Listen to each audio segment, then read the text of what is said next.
আসসালামু আলাইকুম রহমতুল্লাহি বরকাতুহু। প্রিয় দর্শক, সবাই কেমন আছেন? আশা করি ভালো আছেন। তো বন্ধুরা, আজকে আমি বেশ অনেক দিন পর লং ভিডিও দিতে চলেছি, তাও আবার দেখুন কাঁঠালের পোয়া পিঠার রেসিপি। তো এই যে এখানে আমি কাঁঠালের কোয়াগুলোকে আগে ছাড়িয়ে নিয়েছি। তো একটা প্লেটের মধ্যে নিয়ে বীজগুলোকে আগে প্রথমে বের করে নিচ্ছি। তো চলুন প্রথমে বীজগুলো আগে এইভাবে ফাটিয়ে বের করে নিই, আর ভেতরে যে আরেকটা অংশ থাকে সেটাকেও পরিষ্কার করে বের করে নিব। দেখুন, তো বন্ধুরা দেখুন, এখানে আমি 10-12টা কাঁঠালের কোয়া এইভাবে ছাড়িয়ে নিয়েছি বীজগুলো। এবারে আমি একটা মিক্সচার বাটি নিব, নিয়ে এইগুলোকে খুব সুন্দর করে জল ছাড়াই পেস্ট করে নিব। তো চলুন এগুলোকে আমি পেস্ট করে নিয়ে আসি, তারপরে দেখাচ্ছি। তো এগুলো দুইবারে আমাকে পেস্ট করতে হবে। তো বন্ধুরা দেখুন, এটাকে আমি খুব সুন্দর করে পেস্ট করে নিয়ে চলে এসেছি। এবারে একটা বাটির মধ্যে এটাকে ঢেলে নিব, আরও একবার হবে। এগুলোকেও আমি খুব সুন্দর করে পেস্ট করে নিচ্ছি। এই তো দেখুন, একদম জল ছাড়া কি সুন্দর হয়েছে। আর এখানে কাঁঠালটা যে রয়েছে এটা খাজা আছে, কারণ একটু শক্ত শক্ত আছে। আর একটা কাঁঠাল পাওয়া যায় নরম। তো আপনারা যে কোনো কাঁঠাল দিয়ে করলেই হবে। তো চলুন এটাকেও আমি এবারে খুব সুন্দর করে পেস্ট করে নিয়ে আসি, তারপরে দেখাচ্ছি। তো বন্ধুরা দেখুন, এখানে সম্পূর্ণ পেস্টটাকে আমি দুইবারে পেস্ট করে একটা বাটির মধ্যে নিয়ে নিয়েছি। আর এখানে আমি এবারে উপকরণগুলোকে মিশাবো একে একে। আর একটা নিয়েছি আমি খাওয়ার জন্য। আর এই যে জল দেব মিক্সচার বাটিটা ধুয়েই। এত সুন্দর টেস্ট আর খুবই মিষ্টি।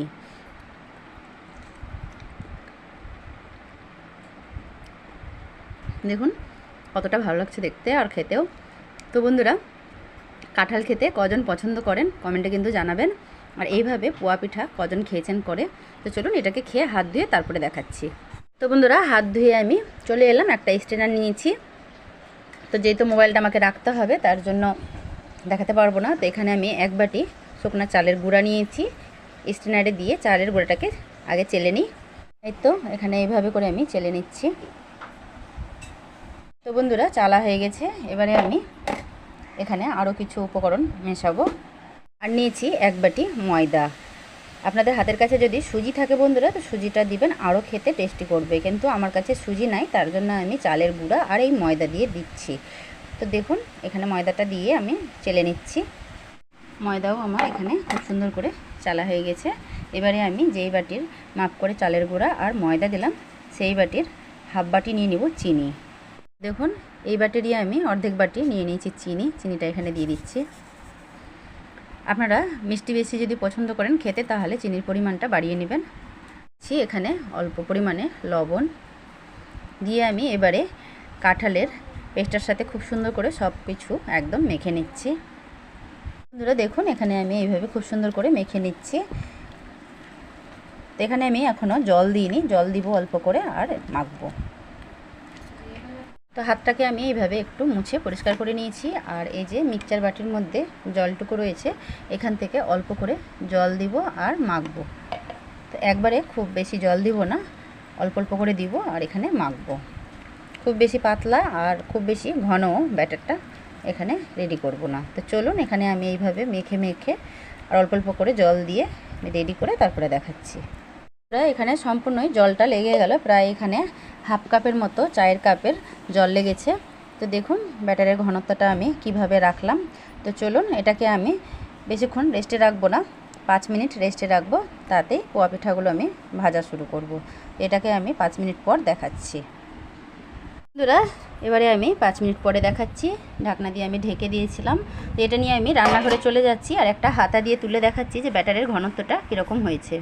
এই তো গ্যাসের কাছে আমি নিয়ে চলে এলাম। এবারে আমি একটা হাতা নিচ্ছি, হাতাটা দিয়ে দেখাচ্ছি যে ব্যাটারের ঘনত্বটা কীরকম রয়েছে। তো দেখুন এই যে ঘনত্বটা দেখতেই পাচ্ছেন, কাঁঠালের পোয়া পিঠার ঘনত্ব।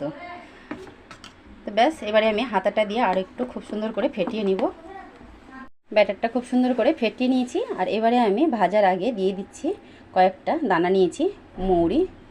তো মৌরিটা দিয়েও আমি আবারও খুব সুন্দর করে একটু নেড়েচেড়ে ব্যাস একে একে পোয়া পিঠাগুলোকে ভেজে নিব। আর এখানে দেখুন মেশানো হয়ে গেছে। আমি আগে থেকে একটা কড়াইয়ের মধ্যে তেল চাপিয়ে দিয়েছি, তেলটা ভালো করে গরম হয়ে গেছে। তো দেখে নিব অল্প একটু দিয়ে যে তেলটা কতটা ঘন হয়েছে। এখানে আমি অল্প পরিমাণে দিয়ে দিচ্ছি। দেখুন দিতে দিতে খুব সুন্দরভাবে একদম ভেসে উঠলো, তার মানে তেলটা ভালো করে গরম হয়ে গেছে।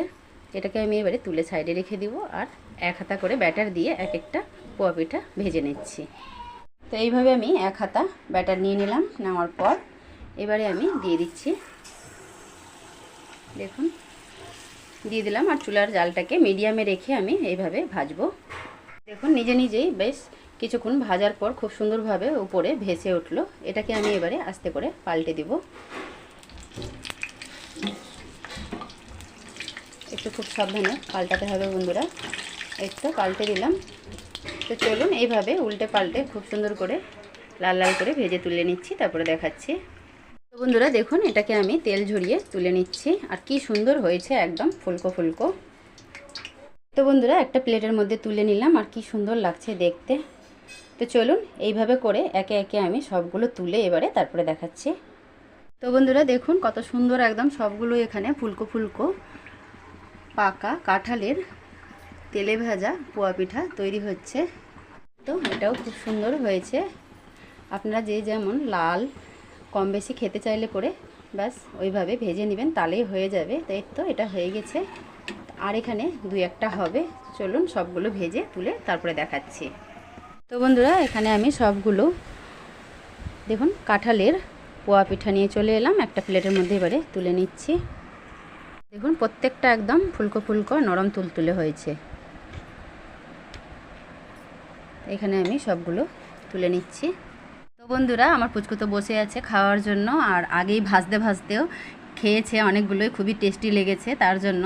তো আজকের আমার এই পাকা কাঁঠাল দিয়ে পোয়া পিঠার ভিডিওটা ভালো লাগলে চ্যানেলটাকে অবশ্যই সাবস্ক্রাইব করে পাশে থাকা বেল আইকনটা প্রেস করে ভিডিওটা বেশি বেশি শেয়ার করবেন। ভালো লাগলে লাইক দিবেন। আর একবার হলেও কাঁঠাল শেষ হয়ে যাওয়ার আগে এইভাবে আপনারাও করে খেয়ে দেখবেন, দারুণ খেতে। তো চলুন আমার পুচকু একটা এখানে আপনাদেরকে দেখাচ্ছে ছিঁড়ে। দেখুন ভেতরটা কি সুন্দর রয়েছে, এতটাই ভালো হয়েছে আর এতটা খেতে টেস্টি হয়েছে যে কি বলবো।